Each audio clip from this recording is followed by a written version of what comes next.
Welcome to Receiving Noor Ramadan Quran Feast. This is our third week, and just like last week, we have a guest speaker today, Brother Faraz or Dr. Faraz Sheikh, joining us today to share his reflections on the Quran. As some of you may know, Faraz has been involved in studying the Quran for a while, and he also happens to teach religion at the university. But today he wanted to join us. He kindly accepted to join us to share some of his reflections on a passage from the Quran. As you might recall, the aim of these Ramadan feast is to have different voices to join in, to share with us what they find most meaningful, most touching for themselves.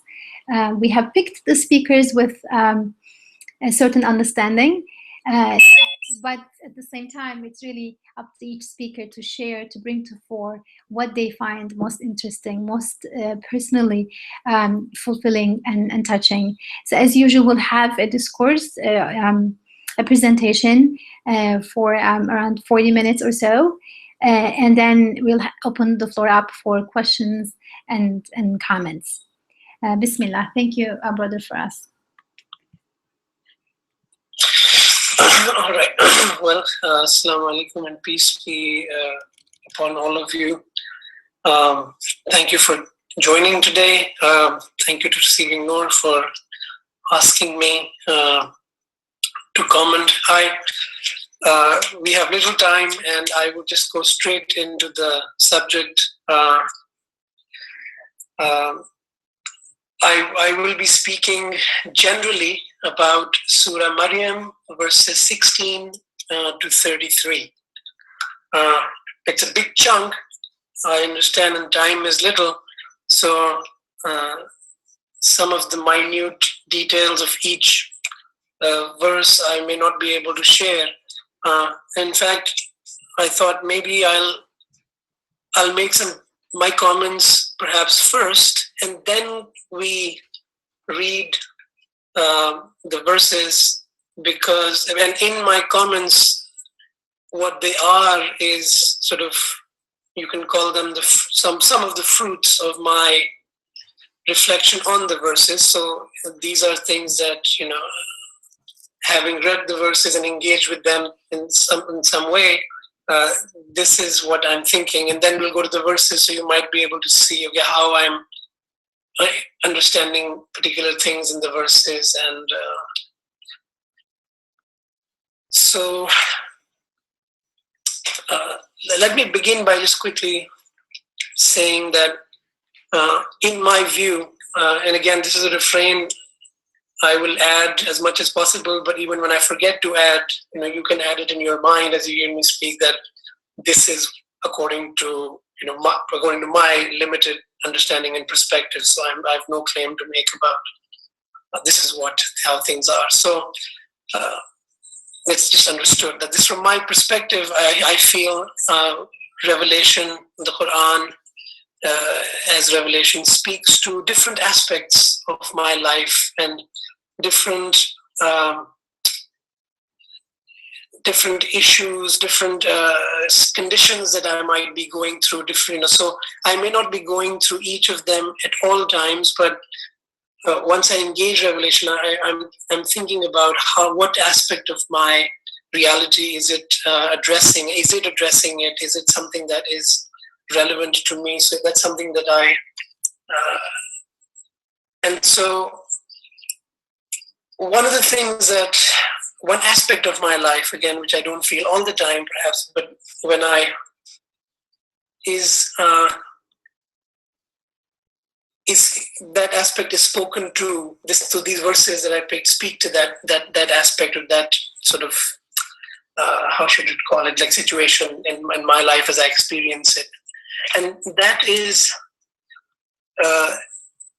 the issue of sometimes, again, not all the time, but sometimes feeling that I don't want to be part of this web of social relationships. It brings a kind of burden to me, and I want to escape. And and I'm already sort of drawing on the verses you'll see. So I'm going to pick like this feeling, for example, of kindness and mercy. And so I value it. I value being kind to others. And, I value kindness when I see it. At the same time, sometimes I feel it's a burden on me for various reasons. As far as I'm concerned, it's sometimes hard for me to be kind, even though I value it. Sometimes I feel people, in this kindness and in this having this relation with other people, it's a system of sort of expectations and sort of reciprocity. So, people expect me to be kind. That perception on my part brings a burden on me. The system of expectations. Also, I feel, again, this is again results of my reflecting on these verses. I agree to the point that I feel, from my perspective, people judge me. They may judge me. They may see my kindness as a sham, as just a mask hiding some hidden, that he's just trying to be nice. He wants to be liked. He wants to be praised. And this, I have this feeling in me. And to be judged inauthentic, to that my feeling, that quality, I'm just focusing on kindness here, is inauthentic, illegitimate. And for these reasons, I wish to not engage sometimes. I feel it a burden to be part of this human community where I am already sort of as if find myself already embedded in these relationships and expectations, and also find myself having these feelings and capacities that are at my disposal. Okay, so now let me now go to the verses. So again, I'm just being direct and quick, so hopefully it's understandable. So as I read the verses, when I read the first verse, and I'm just going to read the English so that I don't butcher the Arabic, so we can follow from the Arabic. And so I'm reading from Asad's translation. Again, it's an interpretation, but we are limited to that. So, and call to mind through this divine writ, Mary. She withdrew from her family to an eastern place. So when I find myself with the issues that I just mentioned, and I read this verse, and I'm able to say, Maryam wanted to go away from her people, and that's you, Faraz. You too are like Maryam. And so read what your God is telling you about Maryam. And so I want to read, actually, and again, this is like, you read, and I came back to it, so I understood more. So it's not the first time I read this verse, but to think about it, what is it speaking to me here? So I find myself as Maryam. Just to paraphrase, she also as if didn't want anything to do with people. And for reasons I mentioned, I also don't want sometimes to do anything with people.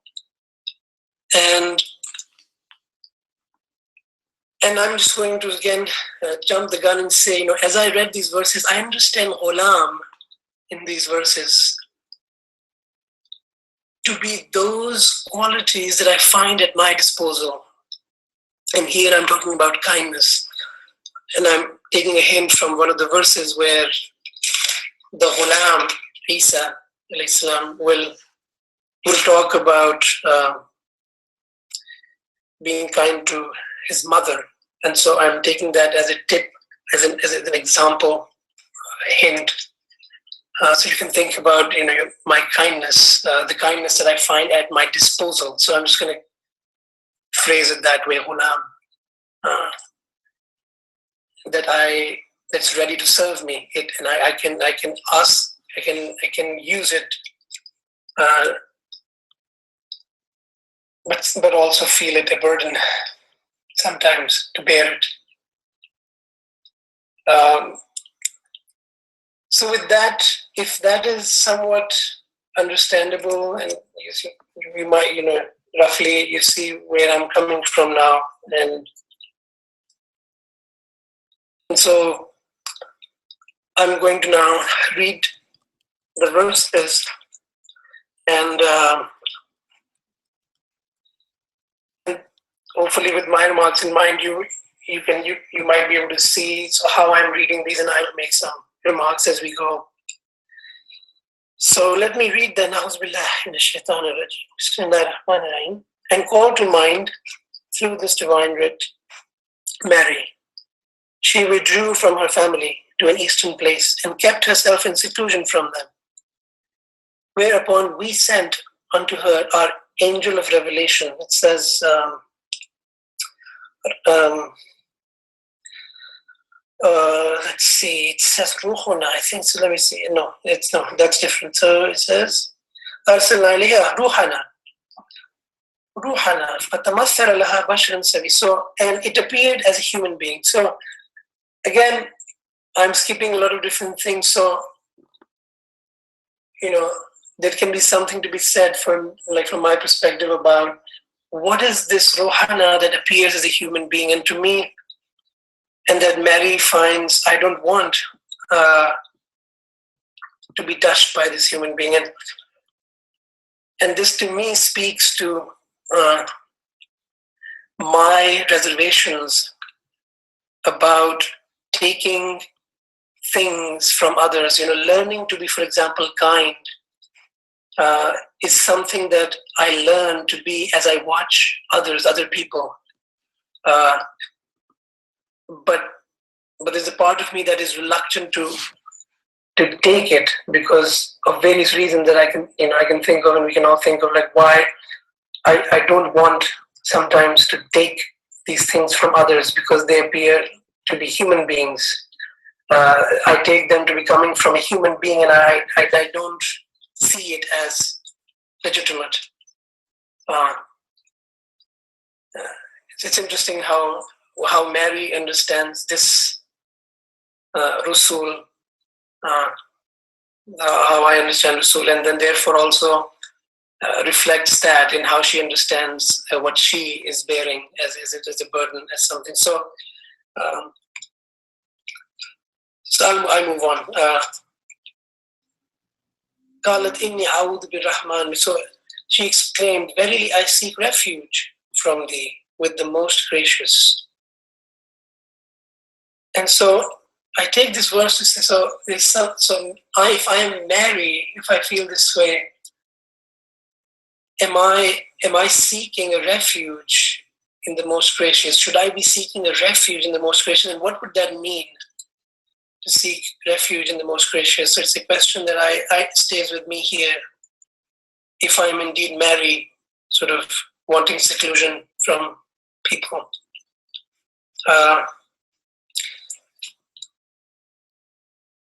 Answered, the verse doesn't say the angel, but okay, whatever. I mean, the Ruhuna, the messenger, he's answered, "I am but a messenger of thy sustainer. Ana Rasulu Rabbik. I shall bestow upon thee the gift of a son endowed with purity." So you see, as it says, son endowed with purity, and like I said, the way I read here is غُلَامًا زَكِيًّا. There is this Rasul, this messenger brings a ghulam, the capacities at my disposal that are pure. or they're brought with purity. So what does this purity mean? So again, as we read, we will see, and to jump the gun, to not create confusion, I can say that as we read, we understand that these capacities that I am so wary of exercising and using and making known to the world are actually purified, and they declare, they proclaim purity from any ownership that I may claim of them. So they just are simply messengers and signs, as we will see. So I am but a messenger of thy sustainer, so a gift of a ghulam pure. Okay. Said she, how can I have a son when no man has ever touched me? For never have I been a loose woman. Again, this we, one would need to discuss. So, this is, if you could marry me not wanting to be touched by, not, I may not, I may look myself, but I don't want to be kind. I don't choose this. I don't strive to be. I find it, so, or do I strive to be? Do I do things to actually have this, or do I just find myself and with it? And the verses go on and says, "Kala kazalika kala rabbuki huwa alayya hayyin walinaj'alahu ayatan linnas rahmatan minna wa kana amran maqdiya." So it comes, and Mary is told, this is a decided matter. You have it. Whether it's not something that you have to strive for. We will realize that. That was not me. I'm sorry. So, for the divine qualities. Sorry, there's some background issues. I will be muting, so you can continue. Okay, I thought somebody was trying to make a comment. I'm sorry. So, so this is, the verse is a decided matter.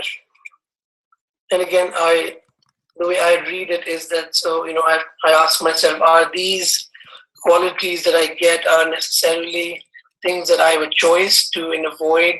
Do I have to be striving to get them and employ the means to get them? And I simply just deny that, I don't want it. I didn't do anything to have it. And the messenger says, this is a decided matter, and says this is لِنَجْعَلَهُ آيَةً لِلنَّاسِ رَحْمَةً مِنَّا. So this is something to, it's a description of the ghulam. What is the ghulam? What is the thing that is at my disposal vis-a-vis other people when I interact with them? فَحَمَلَتْهُ فَأَنْبَذَتْ بِهِ مَكَانًا قَصِيًّا. So this is where I understood the struggle of bearing it. When in my initial remarks, I said, and Mary struggles like me until she's shown something, and so I struggled like Mary. And then, he says, and she says, قالت يا ليتني مت قبل هذا وكنت نسيا منسيا. And when I really strongly feel about in this way, when I'm in this condition in my life, when I'm passing through these feelings and going through them, I can relate to this. Sometimes you say this burden of this existence in this world with I'm connected to everything, and like I wish I didn't exist, as if, and I didn't have all these expectations. I didn't have to. That I wasn't, for example, heartbroken because of this mercy that I have and I see, and it's such a that I wasn't judged as being some inadequate, fake, illegitimate, and so on. So these are powerful words for me to think about, that it can come to a point. Can it come to a point in my life where I think of these things and I say, either through words or in my being, I'm saying, I wish I wasn't. I've just forgotten that there was no me. I don't want anything. I don't want to be anyone. And the word sort of addresses that feeling of, like being, not wanting to be anyone. I just don't want to, because I don't want, again, it's not something that I can speak of all the time, but again, this is an aspect that I can relate with. فناداها من تحتها ألا تحزني قد جعل ربك تحتك سريا. So it's interesting again to think about, for me, my mouth is drying up. I'm sorry, I'm going to just take a second to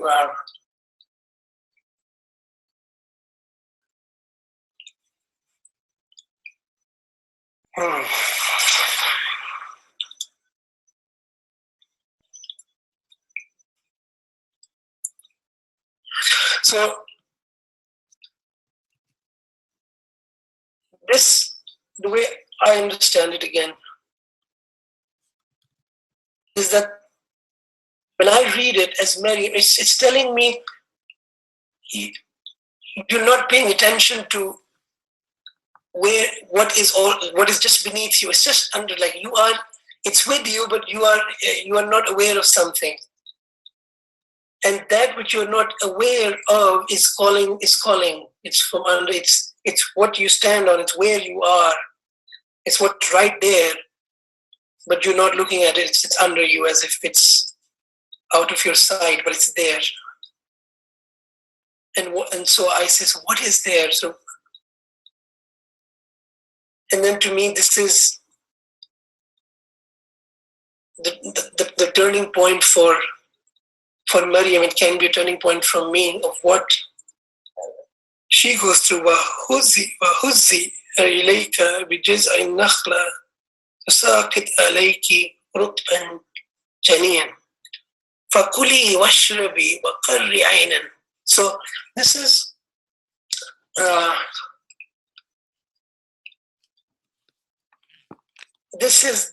what the verse is pointing to me to, is that do I not see around me things that have no capacity to produce, to bring forth the fruits that come through them. One could take it literally and literally see, is this creation such that there are things that they don't have the capacities to bring forth what they nevertheless do bring forth? It comes forth like fruits of a tree or dates of a tree. And what is Maryam to do of these fruits that fall from trunks of tree? She is to eat them, and drink. So again, I don't take it literally, kuli ashrabi. She's not going to drink dates, and so. But I mean, what the message is? This is something to nourish for me, and qarri aynan, and let thine eye be gladdened. Maybe this speaks a little bit back to the last session. I'm sorry that I missed it about happiness, but okay. These are to nourish. Maryam is to be nourished by it, and qarri aynan. And so this is what Maryam is to do with this. what she gets from this dead tree. So what is born that is nourishing and wonderful and beautiful in the human case, for example, kindness, is to gladden the eye of Maryam, of me.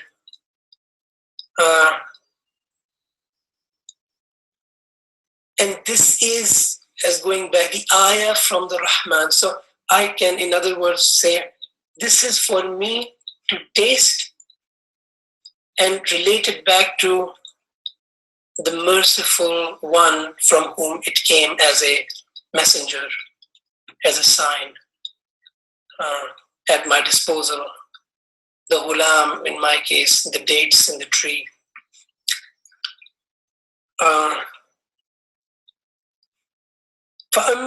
So, and then it said, and if you should see any human being, convey this unto him. Behold, abstinence from speech have I vowed unto the most gracious. Hence I may not speak today to any mortal. And this is what frees Maryam. She doesn't have to speak in her name. I don't have to be kind in my name. That is what brings me the burden. That I say, when I feel, when I share this, when I dispose of kindness in my relations, it's because I might speak in my name from this, all this burdens come that I want to escape. But if I abstain from claiming it, Sauman, and I don't speak in my name, but I just point to the sign and that people would listen. And they might blame me like they do. They say, this is not real kindness, this is illegitimate. Like they say about what Maryam bore, Isa. And they would say, Ya ukhti Harun, ma kana abuki su'in, ma kanat ummuki baghiyan. So, to me, this is what I perceive to be, this is what in one sense, this is what drove me away, and I face it. I have to face it. What drove me from people, their accusations, or my perception that they would. وَأَشَارَتْ إِلَيْهِ. So now Maryam can face the people. She can point. I can face. If I point to it, the sign. Even though people may say, "Kalu kayfa nukallimu man kana fil mahdi sabiyyan," because people may not be reading the signs. They may not see it as a sign. They may see it as saying nothing to them, except that this is your. Sorry, is somebody saying something? No. Okay, so I continue.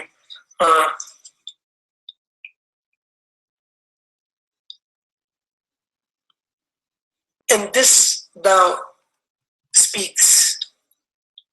What the Ghulam speaks is, قال إني عبد الله آتاني الكتاب وجعلني نبيا. So what I understand kitab and nabi here, these quality that I bear, proclaim clearly, like a book, as clearly as a book, and they call out, they are nabi, and they declare that they are glorifying their Lord. In the next verse it says, what does Abdullah mean? وَجْعَلَنِي مُبَارَكًا أَيْنَمَا كُنْتُ. Wherever I appear, in whoever and whenever I appear. وَأَوْصَنِي بِالصَّلَاةِ وَالزَّكَاةِ مَا دُمْتُ حَيًّا. As long as I am there, my job is glorifying my Maker. I'm here simply glorifying, and I'm purifying.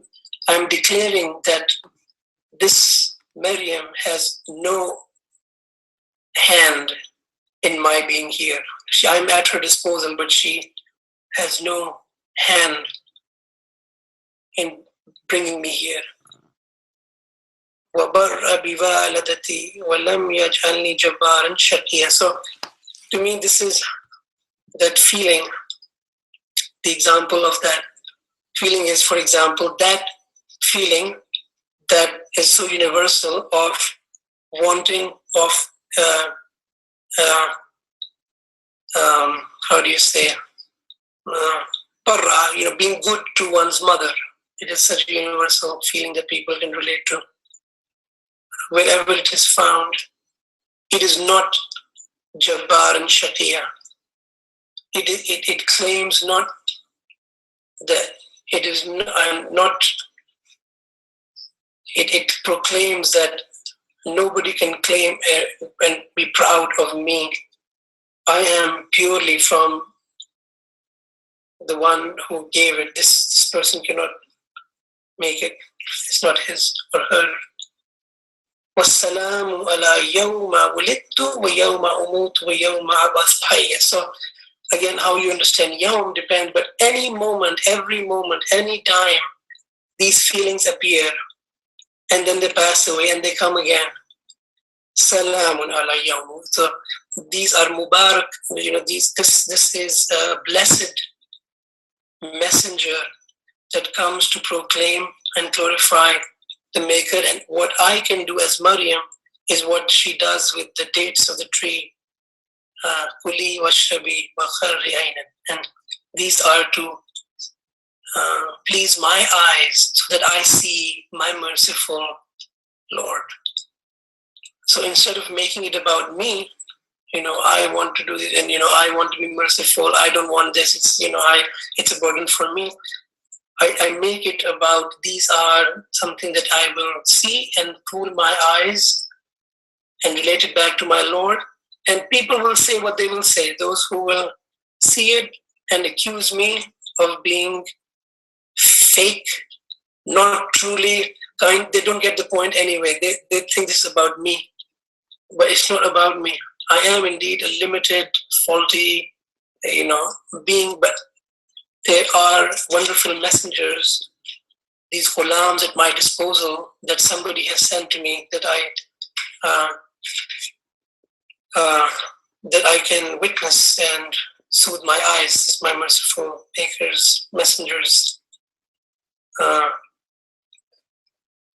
so these are, and then it says, ذَلِكَ عِيسَى ابْنَ مَرْيَمَ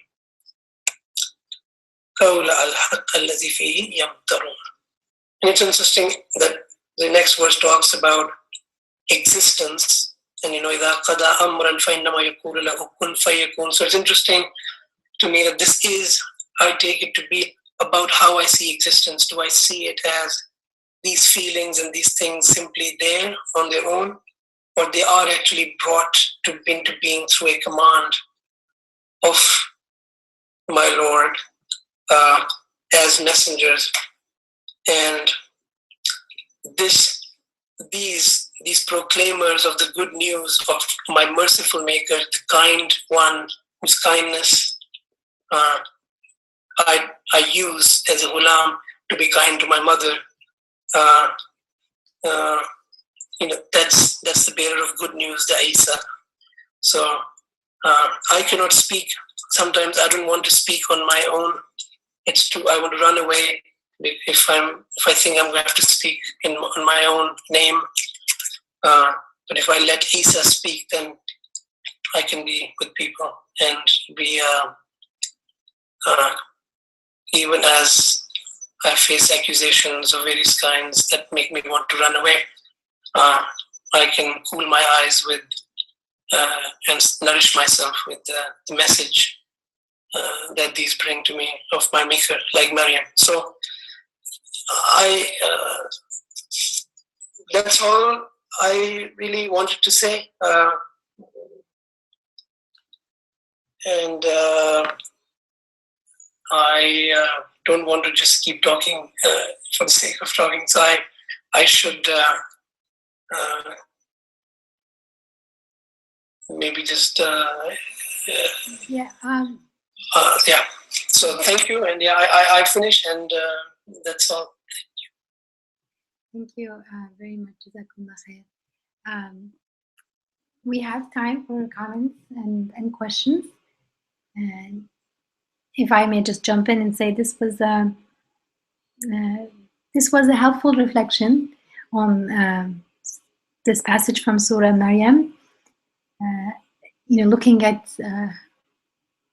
the story of Maryam, peace be upon her, as intimately a personal story is very helpful. And I have never thought about it this way. I mean, there are different ways of definitely looking at the story and applying to our lives. But I find it very helpful to look at it as everybody having something to give birth to.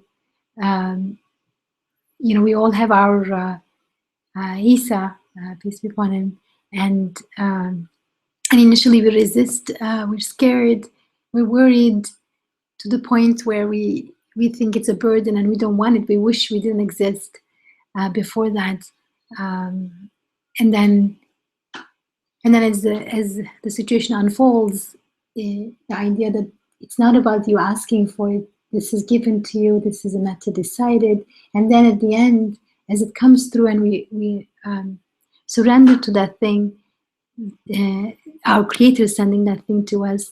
Then it rejoices our eyes, and it becomes a means for nourishment for us.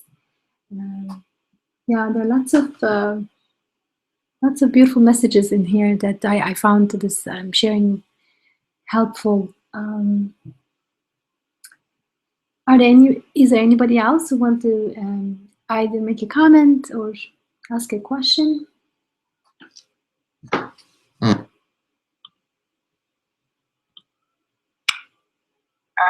Assalamu alaikum. Jazakallah khair, Faraz. I really enjoyed it. And one thing that struck me was when we, the approach that we're trying to adopt in reading the Quran is to read the Quran believing that every ayah in the Quran is a message that's a personal message to me. And then it's not a story about people before us, whether they're prophets or people that it speaks to me today now with my situation. But a lot of times we get, in spite of trying to think that way, a lot of times we get distracted with the details of the story that we overlook that each story, in spite of all the details about where did Maryam give birth, how did she get fed, all of these things, that is not just the story. The story has something that is about me here and now. The story is beyond that. So every time we go through a story that this story, what I would get from this story usually would be other meanings, but they don't pertain to me. They're pertaining maybe to the nature of Sayyidina Isa, to the struggles of Mary. But I really thank you for bringing this new perspective. And the idea of Jesus, Isa, being that gift that would shine, that gift that is given to you, that is going to shine through you and help others, that a lot of times we're worried about that gift that we've been given, about sharing it, about maybe if I share it, people think I'm boastful. Maybe if I'm sharing it, we worry so much about what other people will say about whatever gifts we know that we have and that we can share. A lot of time, it's difficult to share a gift that you have because you're thinking about how would you perceived when you share that gift. So you'd rather, and when you get critiqued, you say, okay, I'd rather just not be here. I don't care. I don't want to do this. I don't want to be critiqued. So seeing that these regular struggles in one's life was exactly Mary's struggle is a very powerful message. Jazakallah khair, Faraz. Jazakallah kulla khair. And I don't know, I came late, so did you say something about who's the إليك بجذع النخلة. Did I miss that part?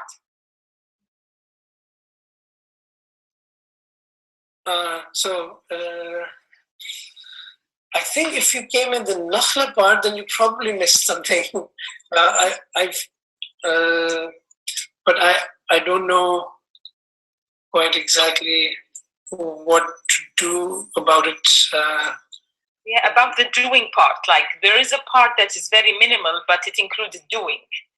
So like that, like because Rutab could have came down from the palm tree without her doing anything. Basically, all of this was given to her, but she was asked to do something, to do, and the palm tree is such a strong tree, so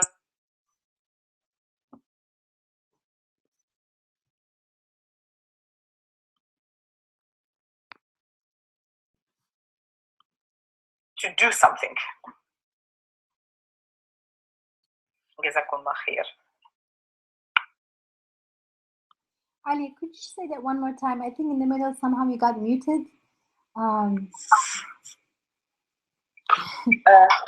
So the part that I was reflecting on was Huzi ilayki bijiz'i nakhla, like, you know, that God has asked Mary to actually put, like, you know, to push the trunk of the palm tree, and that, you know, when she did that, then the rutab, like, you know, the food came down from the palm tree, the dates, the ripe dates came down. Whether it was in season or off season, that for me, like, that is one story. But the idea that she was asked to do something, to push the trunk of the palm tree, knowing that pushing the trunk of the palm tree will do nothing. Like, there's no way you can push a trunk of a palm tree and dates will come down because of that push.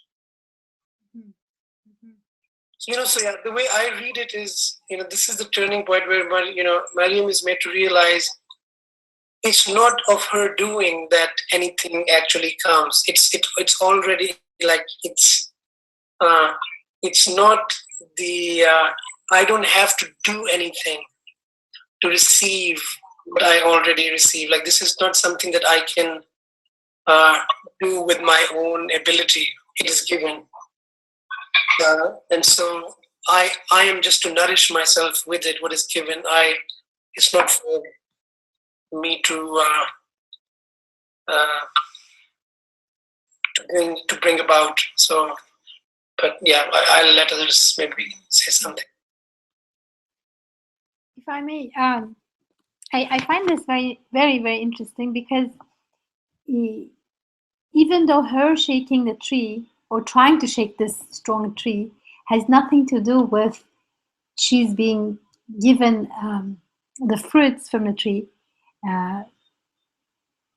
she is doing something, in the sense that up to this point it looked like, whether she liked it or not, she was pregnant, and whether she liked it or not, the baby's coming.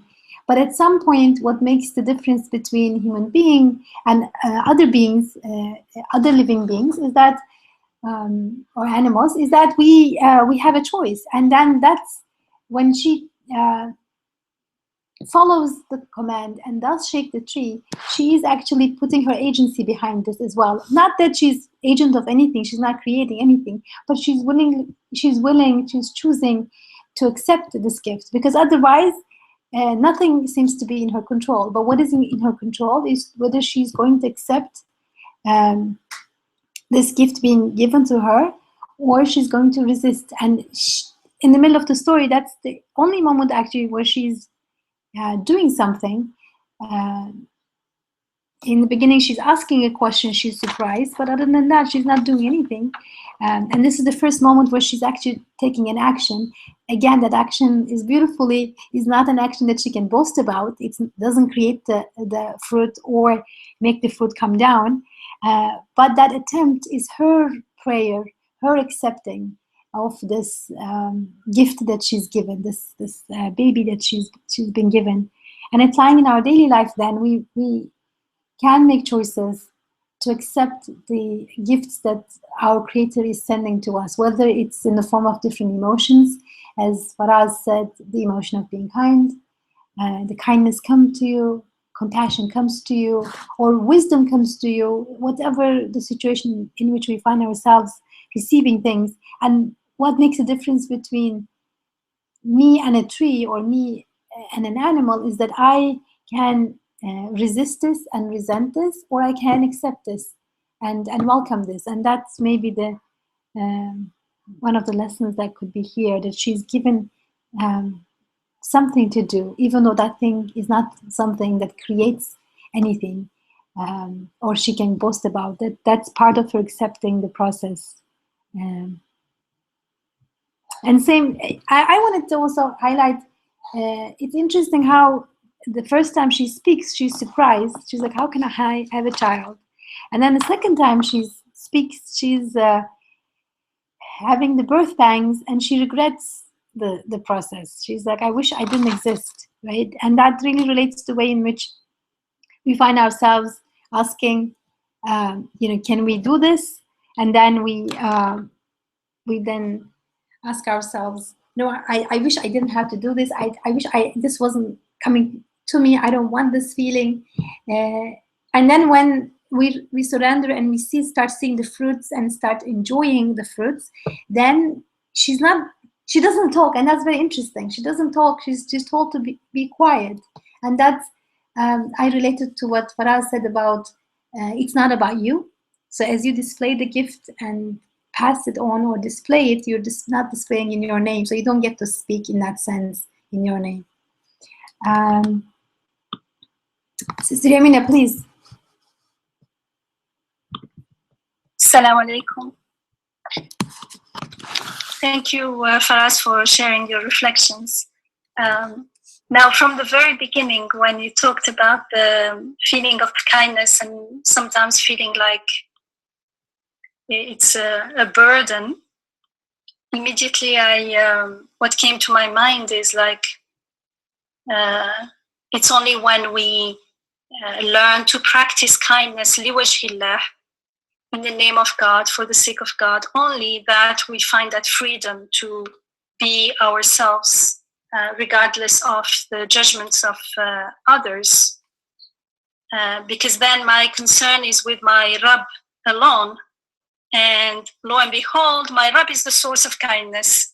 So the burden is totally lifted, because I don't have to, it's not like I have to produce it, I have to make an effort. Actually, the only effort we make is to block it for whatever reason, because we think the object of the kindness is not worth it, or I am busy, or whatever it is.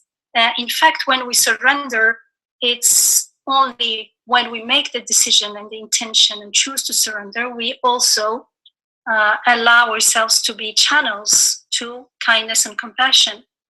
So it's all about surrendering to divine will. And what came to my mind actually is Surah Al-Inshirah, Alam nashrah laka sadrak. So when we know from other ayats that the surrendering happens in the sadr, which is like the first layer of the heart, where the heart is, then when the heart is open to surrender, then the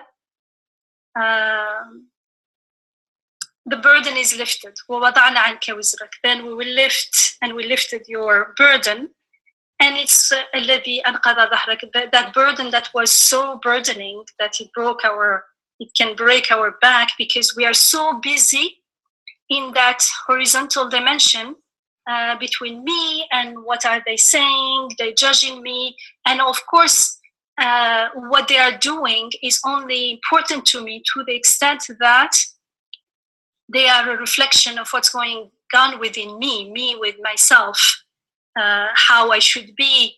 They have expectations, but their expectations are only important to me because I have expectation of myself and how I need to show up in the world and all that. So I'm not in touch with my true me, the abd me. And that's why when I surrender to the divine will, it means I already have made a decision at some stage at least that I'm a abd, and therefore I accept my Rabb at some level. And from then, the heart starts to being opened. Like when I make that decision, when I accept that situation that I'm only a abd, then my heart is opened for me. I don't even open it. I can't even do that. And my burden is lifted. And then we are raised in dignity. وَرَفَعْنَا لَكَ ذِكْرَكَ. That's because there is no bowing to people's expectations, to people's judgments. They are there. I may take them in consideration, but they are not a burden anymore. They are just a coordinate, a factor in how I decide to do things. But my main qibla, my main direction is divine will, surrendering to divine will. And I have now a direction. I'm not lost into who should I please, who should I take into consideration, who are these people, why should I even care, and just let me run away. I don't want to deal with all this mess. Subhanallah. And then only we can find ease within hardship. Then we can see and experience and find that ease after وَرَفَعْنَا لَكَ ذِكْرَكَ, it says فَإِنَّ مَعَ الْعُسْرِ يُسْرًا إِنَّ مَعَ الْعُسْرِ يُسْرًا. It's like certainly, indeed, there is within hardship, there is ease, but I can only find that ease, that island within the island of ubudiyah, which is who I really am, the abd. And so then I can perceive, as you mentioned, the feeling that comes to me as a message or a messenger. So it's about how I am being in the world. Am I being abd, or am I being just like that without really reflecting on who I am?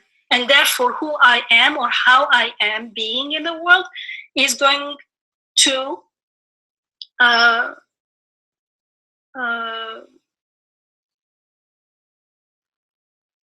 inform, let's say, how I perceive myself and my interactions with others, and how I perceive the feelings, the message, let's say, of the feelings. They can be just my feelings, but it's paradoxical because they are my feelings, but actually they control me, and I can't do anything with them. They overwhelm me. But when I'm abd, those feelings are messengers. They are sent to me through me. They come through me, and I listen to them. So they become guidance instead of guidance warnings, like red lights and green lights in the traffic. So that's what came to my mind from the very beginning, because then I thought, why am I not identifying with Maryam's story in this situation, in the situation of, for instance, showing kindness? And I thought maybe because for me, Maryam's situation is an extreme, when we are in extreme distress. May Allah protect all of us. For instance, if you have a belia, you are tested with your children, that you can feel very, very distressed. Then I can identify with Maryam when she wants to be not to be there. That's for me more extreme than just running away, wanting to escape, which is something we experience more often, I feel. Wallahu a'lam. But thank you so much for being with us and sharing your reflections. Thank you. Assalamu alaikum.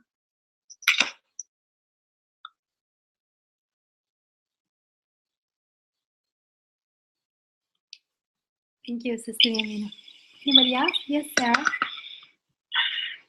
Assalamu alaikum wa rahmatullah.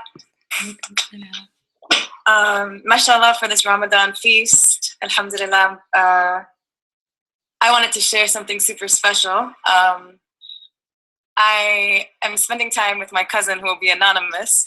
And just before, he just landed back in the States after a long period of time and of not being here. And subhanallah, just a few hours ago, he and I had a moment, and we were just talking about this whole dilemma of being around a lot of people and the distress that it might bring when you're used to being in your own quietude or desire your own quietude because it seems like the solace is there.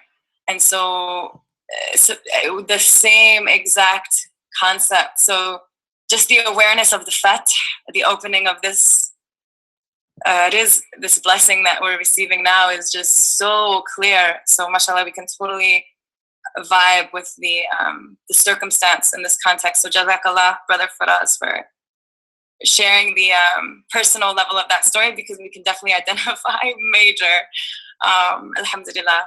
And some things that really caught my attention is this, and mashallah, we quickly talked about it, but what is this ruhana that appears as a human being?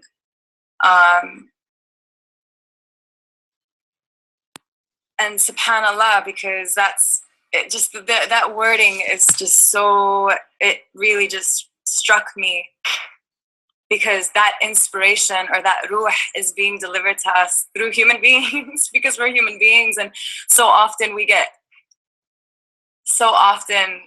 we lose sight of that. And it's so beautiful, and I'm just going to like kind of flip through the pages and look at what I starred that struck me to share. Because with this talking about our reservations, that's really connecting everything with our discussions. Like when we're disconnected from rububiyyah, right? When we're disconnected from the sense of ubudiyah, then we lose sight that this ruh is really speaking to us through human beings and through a face that might not look so merciful. And as Sister Yamina mashallah always shares, like through the feelings that land on me or invade me all of a sudden, that the face of them does not seem so merciful. So it's interesting how we immediately cut ourselves off from rububiyyah, and how the following ayah, so 17 was ruhana, and then 18, the word that sticks out to me is al-Rahman, like seek refuge with al-Rahman immediately. So it's interesting how the wording is like immediately bringing us back to ruhana is al-Rahman, and it's going to be appearing to you in ways that do not seem so merciful, which is why that reminder of al-Rahman becomes, and seeking refuge with al-Rahman nonetheless, like even more striking guidance. It really, mashallah, stood out. And then the following, right after Ar-Rahman is mentioned, then it's I'm a messenger from your Rabb, immediately reminding us of Rububiyyah again. Like, I'm the one taking care of you, remember? I'm the one that's Ar-Rahman, delivering this ruhana through these human beings and through this feeling that seems like a big, huge monster that we're running away from is actually coming from your Rabb. Which again is like Rahman and Rabb, and to put those two together back to back was so, it almost like makes that monster be so small. Like, oh yeah, like, oh, it immediately, not even small, it immediately just extinguishes the monster just on first listening of that. Mashallah. And this whole thing of giving birth to a ghulam, or something pure, what came to me, and mashallah, Faraz, it was when you shared it, ayah lin-nas. It's this witnessing that we're being given is almost like this rebirth that becomes the ayah for us and a mirror for people. If we are open, if like this eye of consciousness is open, or this heart is open, then it merely becomes this, and I never would have imagined it, or this concept of birth, but that word also really strikes me as very renewing and very purifying and very like, almost like not scary in a sense, because when we're human beings that are growing, we have expectations of ourselves. And this goes back to our retreats of being hard on ourselves, and almost like this rebirth. Once we decide to seek that refuge and remember Rububiyyah, there's like this birth, this gift that's being given to us through re-recognizing or renewing our awareness of our own Ubudiyah and our then necessary or other side of Rububiyyah and Ar-Rahman. And mashallah, I loved how our attention was brought to beneath the palm tree. Like a voice called out from beneath the palm tree, because it's we're looking straight ahead, or we're looking so far, we're not looking beneath. It's almost like I never even thought that word could be so impregnated with so much to show us that really our attention loses sight of what's right before us.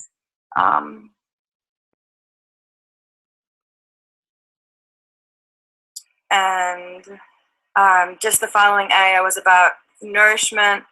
This is nourishment for me, and let the eye be gladdened, the coolness of the eye. And it was just so beautiful that nourishment and that coolness of the eye were together, that through this monster is actually, if I'm open, an opportunity for this renewed birth of my relationship with our Ubudiyah, with Ar-Rahman. And through that eye of witnessing, then there's this purified gift. And mashallah, back to our constant reminders, which are always necessary. It's only when we become with that intention or that openness to stay with that monster and not run away, that do we see it's not really a monster at all. But and that we can only stay with the monster when we remember that we are abds and not cut ourselves off from Rabb. Which then, mashallah, in the next ayah, is in ayah 80, then it goes right back to, I'm declaring that I am Abdullah. So it's funny how, like, mashallah, it's like this very beautiful, almost like very, like, circular, I don't know if that's the word, but this reasoning that kind of takes us on this loop of, like, remember, and then it starts off with Abd and Ar-Rahman, and it ends off with also, I am Abdullah. And then that witnessing of that is the blessing, is the mubarak. For me and others. So jazakallah for sharing that. My cousin and I are sitting here I am in total awe, because we were just mentioning a few hours ago this whole conversation, and I had nothing to say about it. I'm like, yeah, I understand. I totally get it. Mashallah, the guidance, or this fast just came, mashallah, beautifully landed on us right before we have to do iftar. Alhamdulillah. So jazakumullah kulla khair. I appreciate it. Alhamdulillah.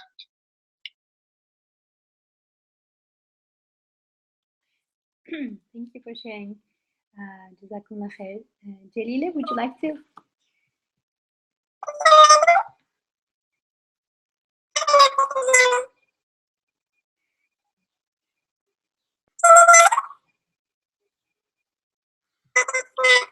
Jalila, your sound is not clear at all, so I'll have to. Yeah, it's not clear at all to me. Is it clear to anybody else?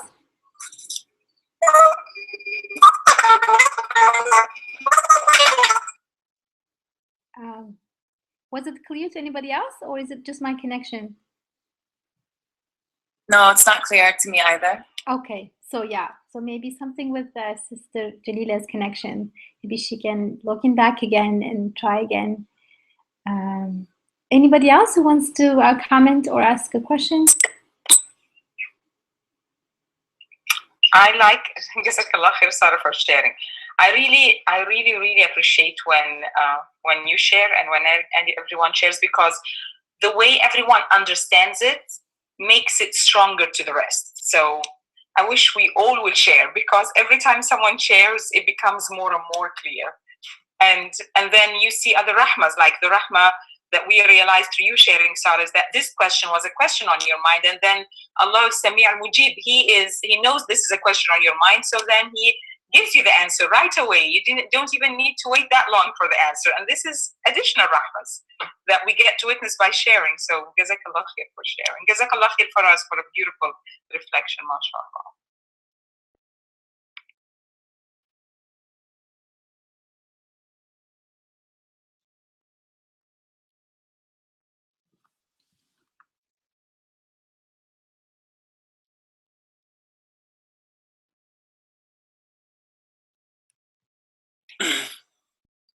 Isra, are you going to say something, or shall I say something? Can I, or yes, I don't know what. Please go ahead. Assalamu alaikum. I'm so sorry. This is Asma. Can I say just, the problem is this, when it starts, our azan happens around 1:10, and then there is only 5 minutes to finish the salah because the program starts at 1:15. So my whole train of thought is lost. I can't concentrate on the salah and all that. So, I just did not listen to the, hold on, sorry. Can you hear me? Yes. Yeah, I couldn't listen to the whole in a sustained, with a a state of mind, but basically I know a little bit from my previous study of Surah Maryam, but I was trying to, the thing which stood out for me was the fact that we have to also think how stressful was that for Hazrat Maryam because of the situation and the context, and Allah subhanahu wa ta'ala is comforting her. So as it is, labor is a tough thing, as we all mothers know that. But in her situation, it was even very difficult for her because she had to face so many people and all that. That was extra stress. So Allah subhanahu wa ta'ala was, also comforting her and telling her to do her part of shaking the tree and, and contribute. And also a comfort, I think, both ways. But I didn't understand, I didn't get these, so I'm so sorry, I cannot comment on the other nuances and details that Brother Faraz mentioned. That's fine. I'll take the opportunity to remind that this will be available on Receiving Noor YouTube channel. It will be posted, the recording, so anybody who would like to go back. I do go back. You're welcome to do so. Yeah. Thank you. Faraz, did you want to say something? No, I just wanted to thank everyone for their comments, very helpful, and I appreciate learning from what people said. I thought maybe I'll say just one thing, or maybe two quickly. The verse in the end, says, "Kala inni Abdullah," and then goes and says,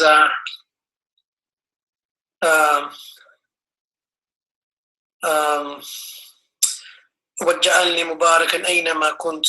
So it's as Sarah was saying. So it's a reminder that it's not that sometimes these feelings are messengers, but that they in fact are, whenever and wherever they come, they are a messenger, and they are Abdullah is very interesting. In a sense, I can think of my being Abd as it's not just me who is Abd, but that everything that is coming to me is also Abd. It has a role. It is charged with glorifying. So it's almost, I am the place where many Abdullah come and glorify. So I, as a human being, is not a single, but rather a collection of Abd. So I understand. If I understand my own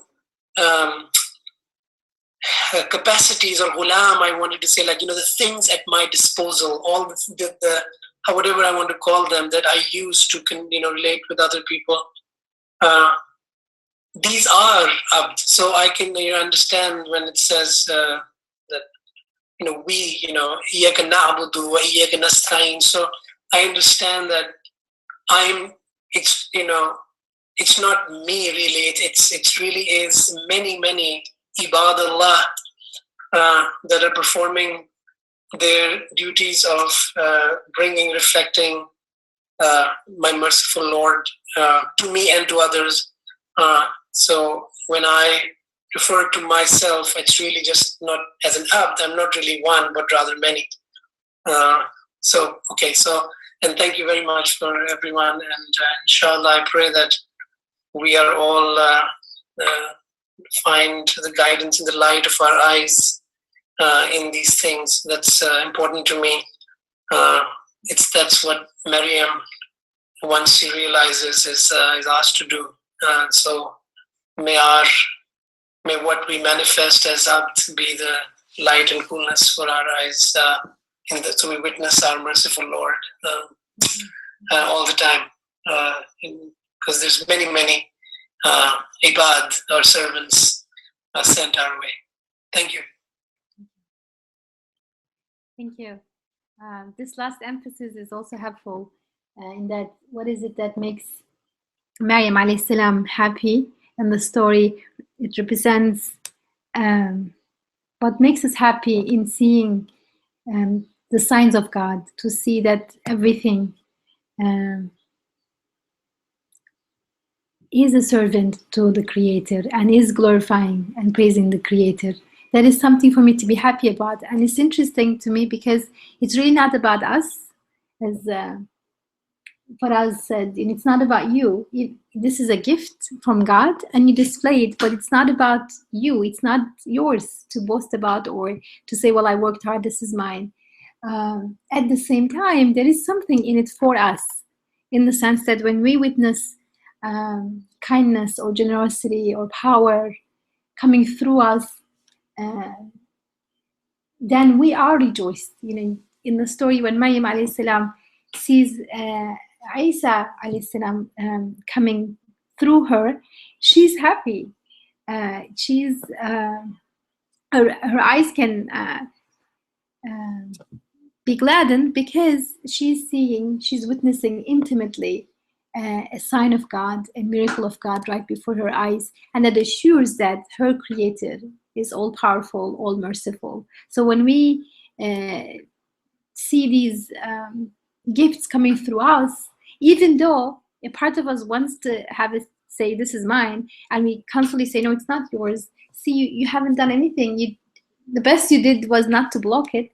Then a part in us can say, well, what is in this for me? Well, what is in this for me is that when I realize my Creator can create this compassion through me, then I get assured one more time that I have a compassionate Creator.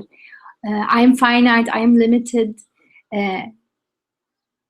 but my Creator isn't, and that's good news. That's really joyful news for us. So we witness our merciful Lord. Sorry, one sort of seed that I also want to sort of throw out is the idea of Thalath al-Layal, 3 nights, and maybe it is for all of us to go and ponder the Layl and ponder Laylatul Qadr also in that context. What is Thalath al-Layal and what is Laylatul Qadr? So that's I'm not going to say here, but we can think about it. Could you just clarify the context about which you are referring to? For in this verses, in the previous in this chapter, previous verses, there is there's the idea that for 3 nights you would not speak. I forget the verse number, but if you go back and read this chapter, people will find the idea of Thalath Layal. And verse 10, when Zakaria alayhi salam is given the good news of a son, he asks for a sign and in verse 10 it says your sign shall be that for full 3 nights you will not speak unto people.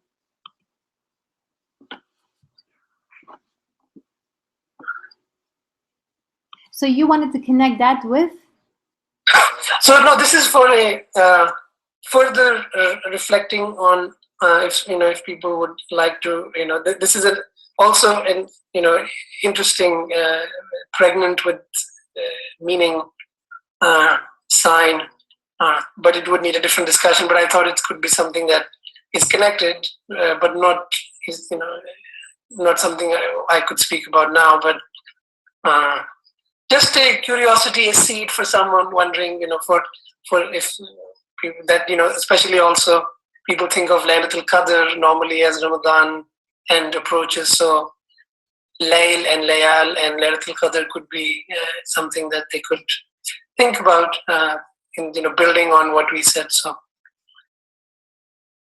yeah, thank you very much.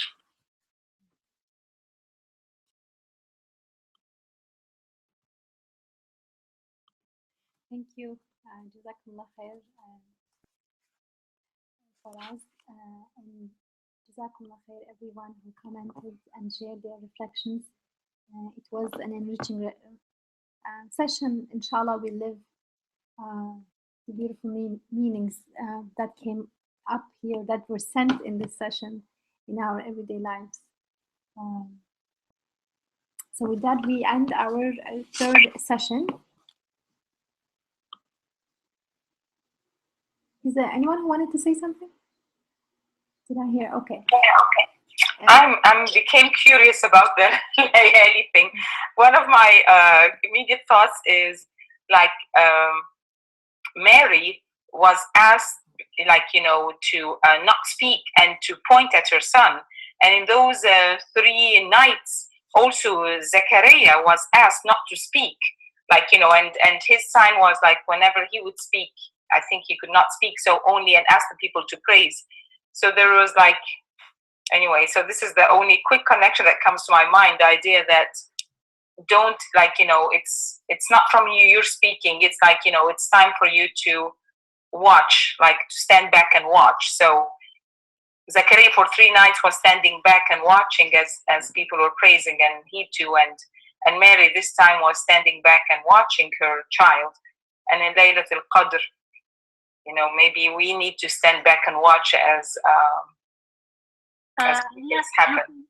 You can think of it as fasting. It was a fasting from speech, from talking, from to people. And we are in the month of fasting, and we talked before, remember, about the connection between the act of fasting and the receiving of the Quran, the descent, the tanzil of the Quran.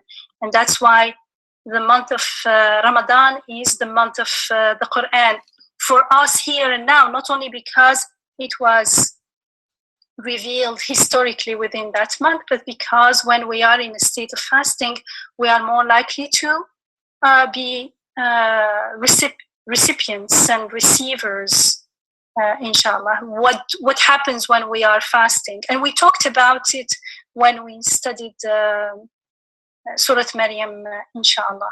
And Laylatul Qadr is the pinnacle of that receiving, inshallah.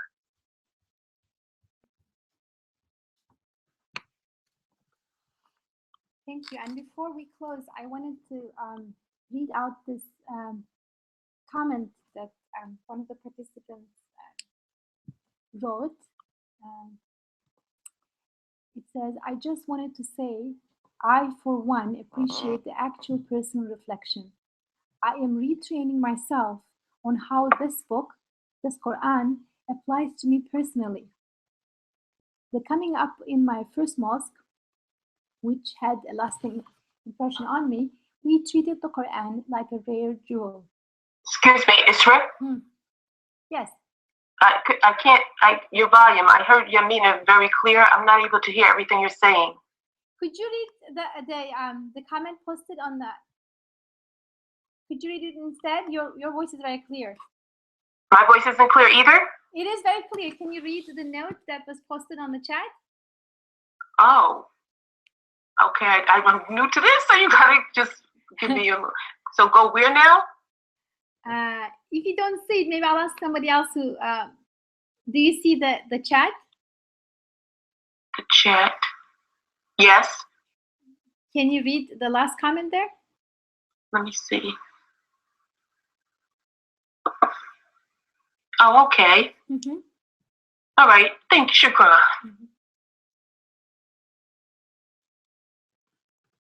I meant read out loud. Okay, I see it.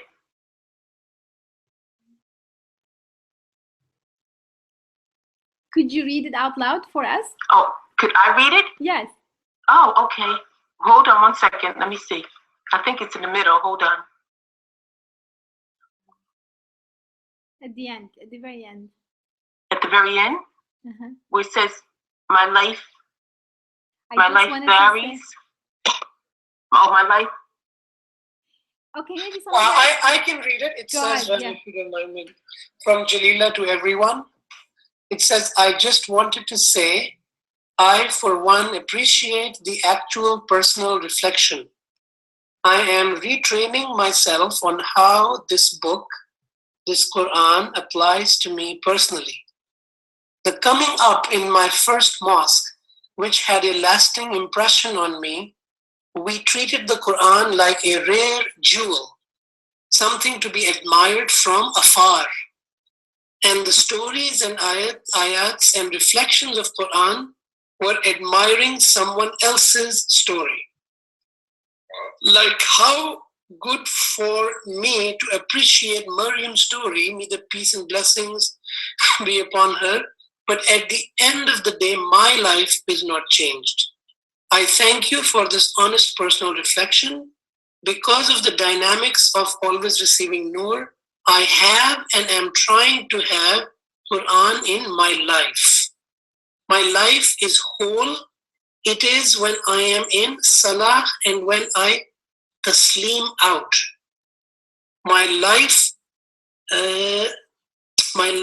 writes ayats and reads ayats. This is all Quran in life and not a generic life, but my purpose, which my Lord knows. He knows my name. He knows my voice. I appreciate this moment.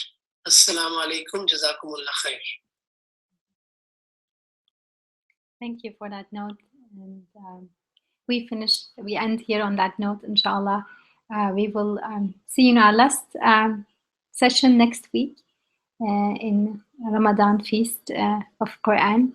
Jazakumullah khair, everyone. Assalamu alaikum.